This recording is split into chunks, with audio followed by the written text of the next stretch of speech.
देखो आज निश्चिंत आज एक स्मरणीय दिवस। आज केदारपुर पंचायत जो कार्तिकेश्वर उच्च प्राथमिक विद्यालय आज वार्षिक उत्सव में जोगदेवार सौभाग्य प्राप्ति कली। ये स्कूल जो समस्या दीर्घ दिन जो समस्या से समस्या विषय में अवगत हेली।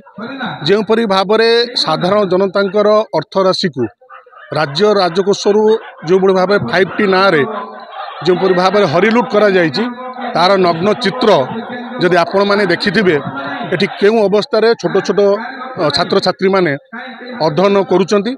निश्चिंत यह एक संवेदनशील विषय वस्तु एवं जो समस्या सब देखिली आगामी दिन में सरकार दृष्टि आकर्षण करी एवं विश्वास मोर विश्वास भरोसा आसी जितेबाला 2030 मसीह ये विद्यालय जो सुवर्ण जयंती पालन कर ये विद्यालय जो जो समस्या अच्छी से समस्या निश्चित समाधान हो एवं 2030 मसीहा सुधा ये पंचायत ये कार्तिकेश्वर उच्च प्राथमिक विद्यालय एक आदर्श विद्यालय रूपे पूर्णांग छिड़ा यह मोर संपूर्ण विश्वास। धन्यवाद।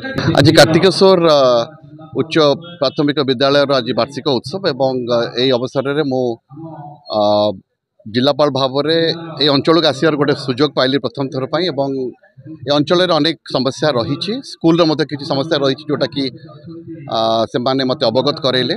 तेणु आज माननीय विधायक थे भद्रक विधायक तेणु आम आशावादी जे माननीय विधायक एवं जिला प्रशासन एवं नुआ सरकार सहयोग रे आम निश्चित भाव में जो जो समस्या सब अच्छी तार समाधान सूत्र बाहर करूँ एवं माननीय विधायक मत कही सारी जे ये अंचल जो स्कूलटी अच्छी एटा बहुत माने गोटे प्रसिद्ध स्कूल 1981 मसीह स्थापित हो सारी गोल्डन जुबली सेलिब्रेशन कला गोटे पूर्णांग स्कूल रूपांतरित हो।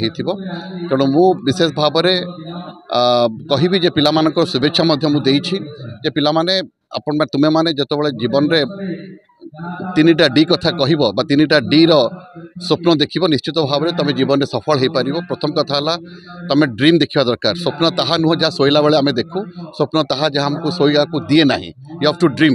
तेणु ड्रीम देखिले से माने आंबिशन को ऑब्सेशन रूपांतरित करें। तो if they dream they can dare, if they dare they can do it. तेणु ड्रीम डेयर एंड डू यही मंत्र मो पिला को आशा करुँच स्कूल पिला माने निश्चित भाव में ये मंत्र रे से माने अभिमंत्रित ही आगामी दिन में जड़े जड़े सफल व्यक्ति हिसाब रे आम जिलार एवं आम राज्यर ना उच्च को नेबे। धन्यवाद। शिक्षा अनुष्ठान को नहीं साइकिल स्टैंड रे ठीक कथा मत कहले। ये आसला पर मुझे अवगत थी स्कूल श्रेणी अभाव टी रही। तेणु जो अभाव रही तार निश्चित भाव में आम पूरण करने चेष्टा करूँ एवं नुआ सरकार स्कूल माने बेसिकली एजुकेशन को बहुत प्राथमिकता दौरान एवं एजुकेशनल इंफ्रास्ट्रक्चर रिक्वायरमेंट रही। तेणु आम निश्चित भाव में पूरण करूँ। विप्लवी महांती कार्तिकेश्वर मध्योच्च विद्यालयर मैनेजिंग कमिटी सभापति। विशेष भाव में मुझे रखी मोर बापांकर जो तांकर जीवन सारा थिला समाज सेवा से संपूर्ण भाव में युवावस्थारू जीवन शेष पर्यंत समाज सेवार निजक नियोजित करथिले। ता सहित तांकर स्वप्न थिला ए विद्यालय केमिति प्रतिष्ठित हेउ। कारण ये जो केदारपुर ब्रह्मपुर एवं बेंताल पंचायतर मध्यस्थल संगम स्थल थिबा मु आज वक्तव्य मध्य कहली विद्या प्रयाग ये साहसपुर कार्तिकेश्वर मध्योच्च विद्यालय ए अंचलर विद्या प्रयाग रूपे उभा होईछि।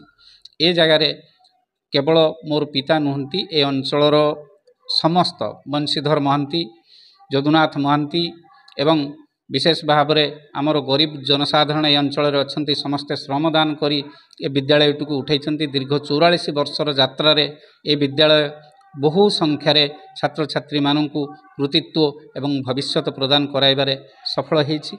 ए विद्यालय ए अंचलर एक प्रज्वलित दीप समूह जहाँ समय क्रमे ए अंचलर शिक्षा प्रदान करी अज्ञान रूपक अंधकार को दूर करिबारे आगामी दिन में निश्चित सफल हेबो। एवं आजिर जो समारोह है मुख्य वार्षिक उत्सव जो पालन करागला एथिरे विधायक श्रीजुक्त सीतांशु शेखर महापात्र एवं जिलापाल श्रीजुक्त दिलीप राउतराय तांकर वक्तव्य ए विद्यालय प्रति सेमानंकर निजर संवेदनशीलता प्रदर्शन करिसंती। आमे आशा करिबु तांकर आश्वासनारू भविष्यत रे ଏ ବିଦ୍ୟାଳୟ ପ୍ରଗତି ଦିଗରେ ଆଗେଇ ଚାଲିବ।